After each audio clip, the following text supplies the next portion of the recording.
Hello and welcome to another video from my random hobbies, and today we're doing a diecast car video looking at a couple of new purchases. So let's get started.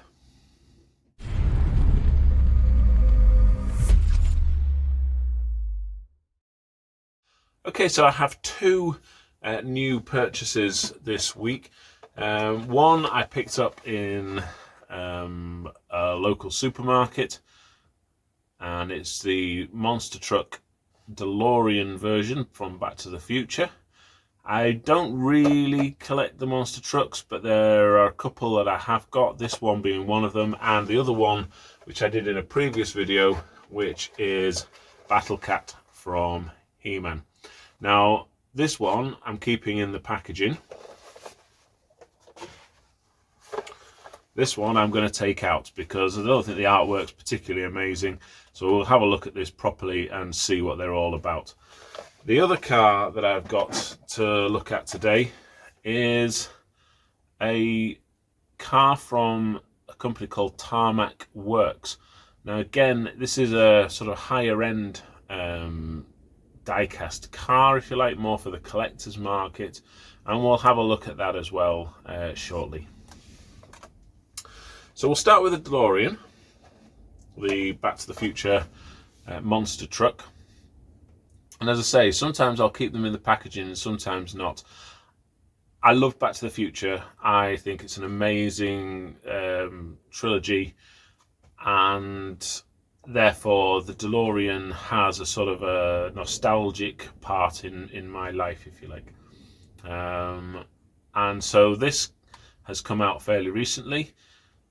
Again, I'm not a massive fan of the monster trucks, but it was the DeLorean, so you know, there's often a lot of hype around these sorts of things when they first come out from collectors. But I'm not keeping it on the card. The artwork I don't think is particularly great. As I say, the artwork on this one is a lot better because it's got the actual sort of illustration from Masters of the Universe of Battle Cat, as opposed to just a reinvented drawing of the car itself. So we'll open it up and we'll see what we get. Now these are more expensive than your regular Hot Wheels. They come in at £5, which, you know, for some is quite expensive, but obviously they're bigger. So we're looking at it here. You can see the size. I've never opened one of these before. I've never sort of played with them, but the wheels move. They're posable, so you can actually, presumably, therefore, ride over rocky surfaces, keeping all the wheels in touch with the ground, which is great. It's a nice little feature, that I quite like that. Also comes with a little plastic car. That I presume is, you know, to be crushed, if you like, or, you know, in effect. So it's an effect to go with the car itself. So that's quite nice as well. I'm not sure why it's got the hexagonal, almost like a hex key fitting there and there. So perhaps someone could tell me in the comments what that's all about. But, you know, anyway, nonetheless, quite interesting. Now the other difference that I've noted is this car body is a little bit bigger than the 1/64 version that came out as a standard mainline. So if we sort of put them side by side, it's marginal, but you can see that it's slightly wider and slightly longer. It's very, very marginal, really, the differences, but there is a difference. It is a slightly larger casting than the one they've used on the mainline 1/64 size version. So do I like it? Yeah, I think it's got some nice little details, as opposed to this one where there's no colour added. They've actually spent a bit of time and added a bit more colour to the wiring and things on the back, and obviously you've got the lights at the back, as you do on this one, they're sort of painted. I think the paint job on these is better. The front is painted as well. don't know if I can really pick that up, but there's a little bit of paint work on the front and the lights. So actually the paint work and the body work on this is far better, more superior than the paintwork on this one. So yeah, quite like that. And that'll sit on my shelf somewhere. I'll make some space for it soon. The second car that I have is the Tarmac Works. Now again, you'll see me review some of the other cars from different companies that produce a sort of slightly higher end model. Greenlight being one of them, and you can't open these and reseal them. They've sort of got this plastic seal around the edge, so you can't take them apart. So if you wanted to have them open and have a look at them, you can't without damaging the packaging. Whereas this one, actually this is a separated thing, so it does come apart and you can take the card out, pop the card out, he says. There we go, so we've got some artwork card which can obviously go back in there shortly, and then this comes in two parts, and I'll give you my opinion on what I think about the two parts. The first part is sort of like, it's supposed to look like a shipping container. It's just a cardboard box, a little tiny cardboard box, and I'm guessing very similar to the Mini GTs, which are another high-end thing. And again, I've reviewed this car.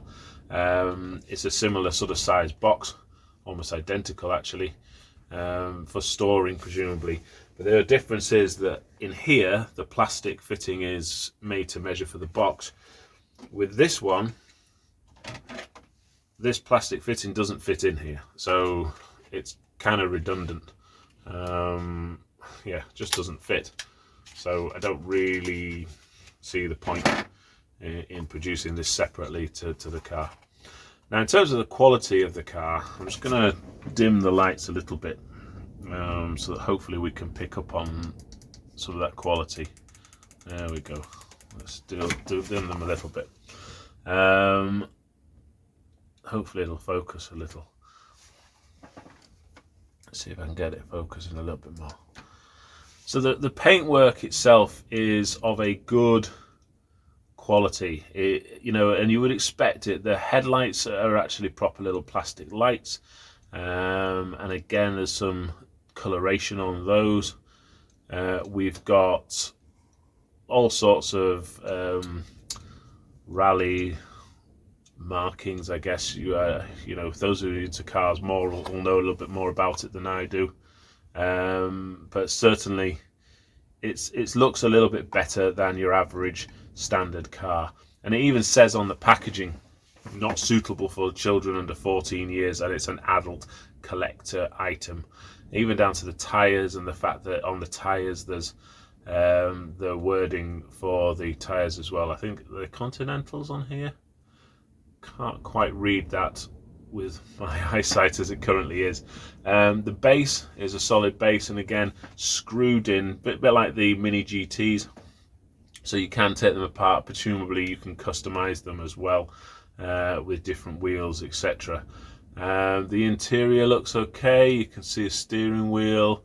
I'm just trying to see, it looks like, yeah, there's some extra detail, roll cage and things in there you can perhaps see inside the car. So there's more detail on this than there would be on a standard 164 model. But again, it's a lot more expensive, similar to the Mini GT. I think at the time that was approximately £15, probably one of the most I spent on a car.